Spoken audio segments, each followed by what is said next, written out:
My stepdaughter refused to attend our wedding, yet years later she appears demanding I give up the family home. A shocking revelation ensues. I, 45 female, have been married to my husband Michael, 50 male, for the last 10 years. We were both in our early 30s when we first crossed paths at a local art gallery. Both of us were admiring the same painting and struck up a conversation. It was like an instant connection, you know? He asked me out on a date, and as we started to know more about each other, it felt like I had known him forever. I am the oldest of 3 children. In my family, money was always tight for us, but manageable. We could afford to go for fast food only if it was our birthday. My dad taught us very early on to work hard for what we wanted to achieve in our lives. I studied hard and put myself through college. I did a few modeling gigs on the side, so by the time I graduated college, I had no debt.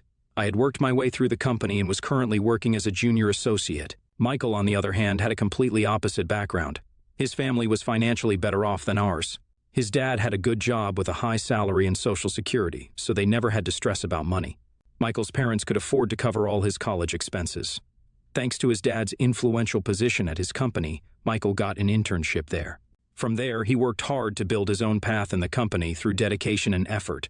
Although Michael and I came from 2 different worlds, we share the same passions for art and music. This is what made us fall in love with each other. Michael had a 17-year-old daughter from his previous marriage. His daughter, Candace, never really liked me from the beginning. She never seemed to warm up to me and often refused to engage with me whenever we met. It felt like she somehow held me responsible for her parents not being together. Even though I met Michael long after his divorce was completed with his ex-wife, I understood her feelings and tried to give her the space she needed to come to terms with our relationship.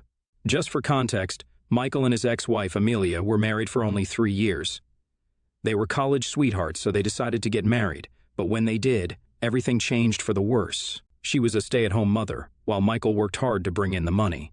One day, Michael returned home from a work trip earlier than planned, only to discover her in bed with his best friend, Tom. This was an incredibly difficult time for Michael, as he lost the 2 most important people in his life on the same day.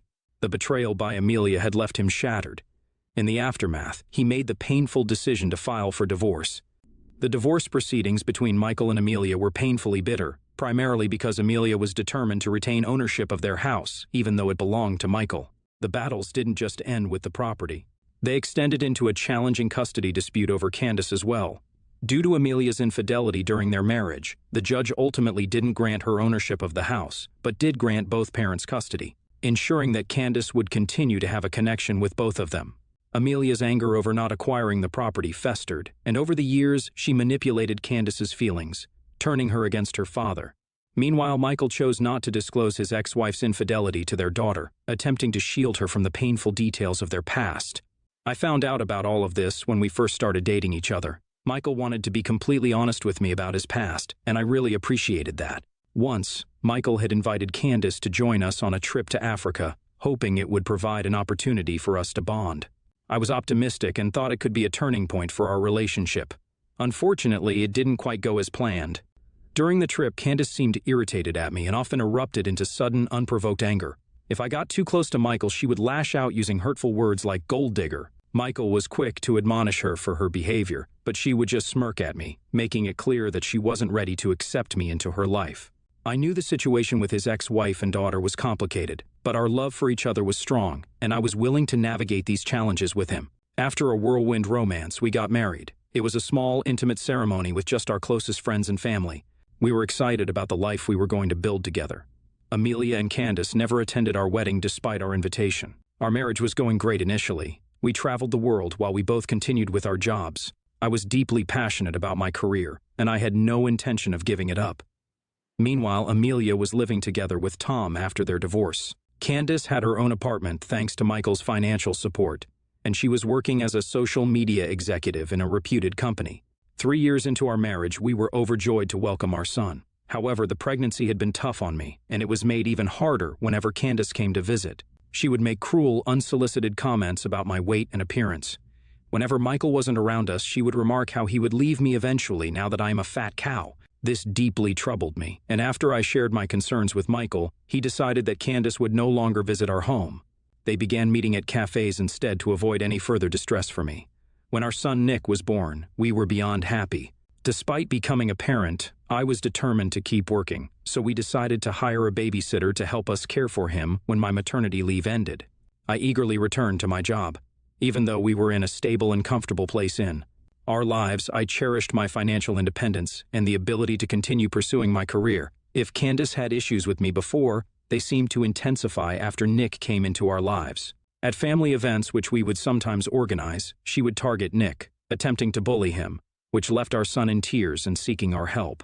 While I understood her hate towards me, I couldn't stand by and allow her to take her anger out on Nick, our innocent little boy. I banned her from ever coming to our house again. We all stopped hosting family events at our house since then. Now, coming on to the issue at hand, as we were getting older, Michael and I realized the importance of planning for the future. We decided to create a will to ensure our affairs were in order. Given that Michael had already provided a flat for Candace, he designated me and our son as the inheritors of our family home. His remaining assets, which were the money in his personal savings account, would go to Candace. Meanwhile, I had my own assets which I intended to leave to my son, ensuring that he would be well taken care of throughout his life. We both felt this was the right decision to secure our family's future and provide for Nick as he grew up. When Amelia and Candace got wind of our will, all hell broke loose. I'm not sure if Michael mentioned it by mistake or his parents did, but they were not happy at all. Amelia called Michael demanding that they deserved to have the house as she was married to him first, but he firmly stood his ground. He reiterated that he had always provided for Candace, from her child support to her college expenses to buying her an apartment. He told her that he would ensure that Candace is secured in the future, but he was going to leave the property to our son. This seemed to anger her even further, and Amelia sent me a long text message where she called me every name in the book. I showed Michael the message, who asked me not to engage with her further and block her immediately. The following day, Candace showed up at our doorstep, clearly upset. I knew she was here to talk about the will with us. I didn't want her to create a scene in front of our son, so I quickly arranged for my parents to pick him up. We, just the three of us, were left. Candace made her intentions known. She insisted that my son and I should give up the property because, as the firstborn of Michael, she believed she deserved the house. Despite feeling irritated, I remained silent and looked to Michael to handle the situation. He explained to Candace that he had always provided her with everything needed in life. He assured her that he would be leaving her his savings, and that he also had a commitment to secure my and our son's future. Since he was married to me, leaving the family property to us was his way of ensuring our well-being. Candace again shifted her focus onto me and insisted that she expected me to do the right thing. I calmly expressed my support for my husband's decision, which only seemed to infuriate her. She raised her voice and threatened to take me to court. At this point, I didn't want to escalate the situation any further, and I requested that she leave us alone. As anticipated, in a few weeks I received a legal notice informing me that both Candace and Amelia were taking me to court over the property. Their accusations included the claim that I married Michael for his money and had manipulated him into taking away their family property. Michael and I consulted our lawyer, and we were assured that Candace and Amelia didn't have strong legal grounds to support their claims. However, despite the legal advice, I couldn't shake my worries, particularly because I didn't want our son to experience the drama surrounding this family dispute. As the court date approached, the tension in our household grew. In court, Amelia's lawyer was relentless in their efforts to assert that Michael needed to prioritize his first child, Candace, above all else. Their argument centered on pushing for a full-blown trial to determine the property's ownership. Since we lived in Colorado, the legal system required us to go through a jury trial, which only added to the complexity of the situation. The looming court trial had both Michael and me on edge, especially since Amelia's lawyer was resorting to some dirty tactics, digging up our past to make their case in court. Our own lawyer was doing his best, but the situation was undeniably stressful. During this time, out of the blue, we received an unexpected call from Tom, who insisted on meeting us at home. Since the painful discovery of Tom's involvement with Amelia, Michael had cut off all ties with his once best friend and didn't want to meet him. I convinced him to hear Tom out just in case it would help us resolve this dispute sooner. When Tom came over to our house, we were half expecting it to be another one of the opposing lawyer's ploys to undermine our case. However, to our surprise, Tom was here with a different intention, to talk. He revealed that he was here to make a confession about something that would be incredibly difficult for Michael to hear. Michael sat motionless as Tom revealed that Amelia had been seeing him behind Michael's back for a very long time, and they had been involved romantically even before Amelia became pregnant. I held my breath as Tom continued, disclosing a bombshell that none of us had expected. Apparently, when Amelia got pregnant, she confided in him that she believed the child was actually his. However, because Michael was financially more stable, She had chosen to keep the truth hidden and remained in the marriage. Tom had pleaded with her to reveal the real father to Michael, but she had consistently refused to do so. I couldn't believe how Amelia could manage to keep this a secret for so long, and the audacity she had for fighting over the property while keeping this monumental secret from Michael. It was mind-boggling how she had managed to maintain this charade for so many years, all the while causing such turmoil within our family. Tom explained that he had kept silent all these years because he believed that Amelia truly loved him. However, witnessing the pain that we were going through because of the court trial, he finally saw her for who she really was. He started weeping, asking Michael to forgive him. Michael, still in a state of shock, sat there silently.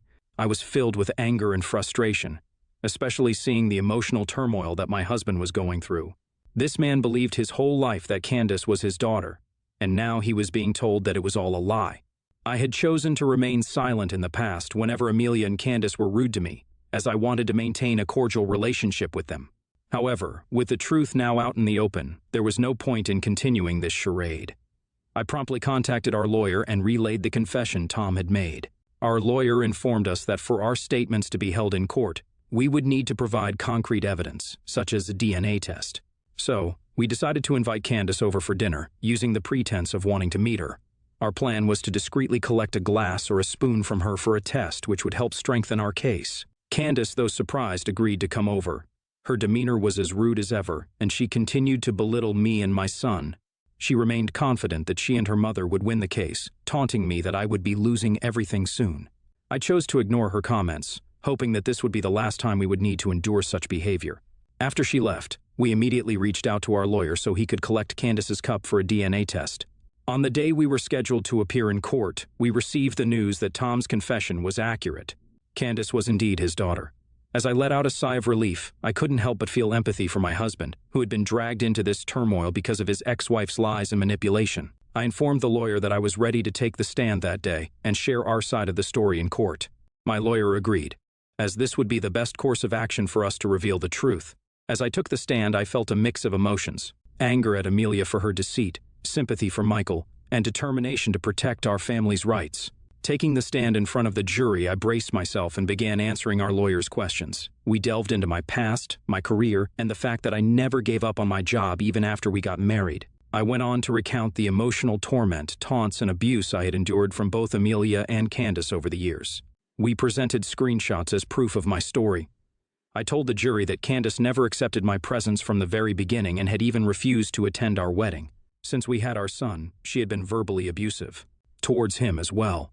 Then I revealed Tom's confession in front of the jury. I spoke about how we found out who Candace's real father was, and the dirty secret that Amelia had kept hidden from everyone for so long. Candace looked at me in disbelief, and I watched her exchange angry whispers with her lawyer. Our lawyer then showed everyone the DNA results which proved what I had just said. I looked at Amelia's face in satisfaction as she realized she couldn't escape the truth of her past anymore. Candace, on the other hand, looked shocked, as if her world was crumbling, just as ours had when we first learned the news. The emotions in the courtroom were raw. Now that everything was out in the open, there were no grounds for Amelia and Candace to stand on. Amelia looked defeated, and Candace, who had been so sure of her victory, was now grappling with the fallout of her mother's actions. There was no case left for their lawyer to fight about anymore. Fortunately, it didn't take long for the jury to decide and come back with a verdict. The judge announced the verdict where we were awarded the inheritance of our family home just as Michael had always wanted, and the jury acknowledged that Candace and Amelia had no legitimate claim to it. Since the court decision, for the past couple of days we have been receiving mixed reactions from our close family and friends. Although a majority of them understand our situation and agree what we did was right, a few seem to think that it was cruel for us to reveal the truth and shatter Candace's life. So here I am on Reddit asking for your thoughts. Do you think I was the a-hole for refusing to part with our property with our stepdaughter and eventually revealing everything in court and not to her personally? Update 1. It's been 3 days since my last update, and I have read all your comments and advice. Many of you seem to believe that Candace might have already known about her mother's lies, which is impossible, as I saw the way her face fell when we revealed the DNA test in court. Winning the court trial has lifted a huge weight off my shoulders. I'm choosing not to dwell on the negative relatives who believe we did something wrong. We didn't choose to be dragged into court by Amelia and Candace, we just revealed the truth. I no longer have to worry about my future, and I'm content with the outcome. However, my main concern these days is my husband. Michael is still reeling from the shock of learning the truth about Candace's birth father. His world has been turned upside down. He hasn't been able to eat or sleep very well since finding out that she isn't really his daughter. I can't imagine the pain he must be going through to accept the truth. Amelia put him through hell when they got divorced. Now that we knew Tom was her father instead, he just didn't know how to handle that information. Tom had not only slept with his ex-wife, but was also the father of his first child. I have suggested Michael go for therapy, as he needs to talk to someone professional who can help him navigate this situation. I have booked his appointment, and he starts next week. Update 2. It's been 1 month since my last update, and we have managed to move on from this situation to a certain extent. As I mentioned before, my husband has been going to therapy regularly. I can see him getting better, but it's going to take time for him to fully recover. Unexpectedly, last week, Candace reached out to us. We honestly didn't think she'd ever want to talk to us after everything that happened. She called to say she was sorry for what we've been through. I wasn't sure if her apology was genuine or if she was just upset about her mother's actions, but I didn't press the issue. Candace shared how she'd always been jealous of me, thinking I had taken her father away. She admitted to hating me, something I already knew. She believed that her father was the one who had cheated on her mother. However, during the court proceedings, when the truth came out that it was actually Amelia who had cheated, she realized she'd been living a lie her whole life. She begged Michael not to stop being a part of her life, and he reassured her that he'd always be her father no matter who her birth father was. This brought her to tears, and it seemed like she needed that confirmation all along. Candace also apologized to me for what she'd put me through and hoped I'd forgive her one day. I didn't want to pretend everything was okay between us because it wasn't, and it would take time before I could be in the same room with her.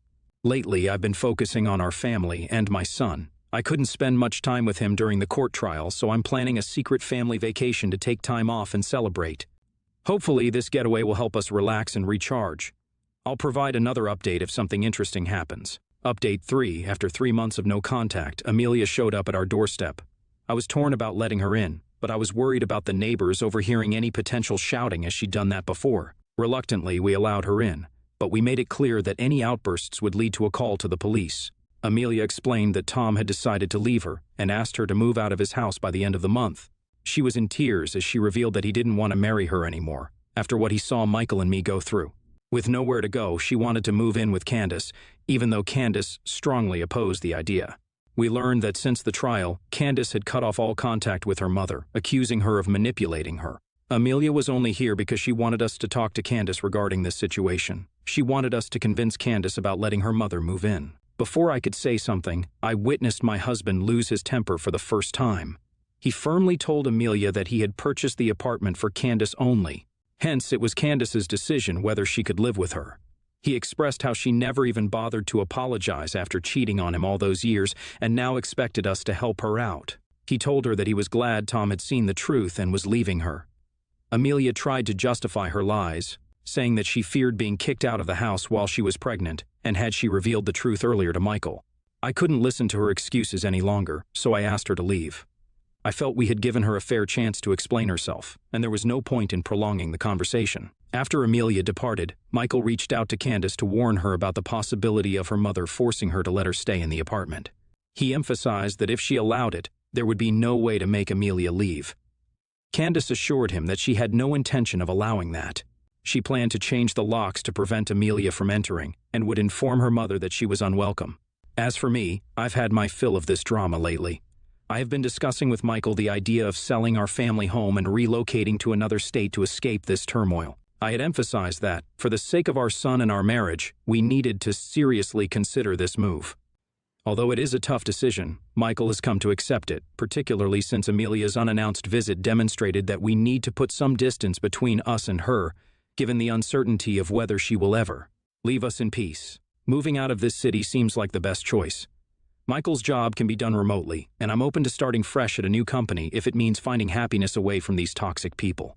We will begin the process of selling our family home next month, and hopefully by the end of this year we will be starting fresh in the new place. It is time for us to turn the page on this chapter of our lives and begin a new one.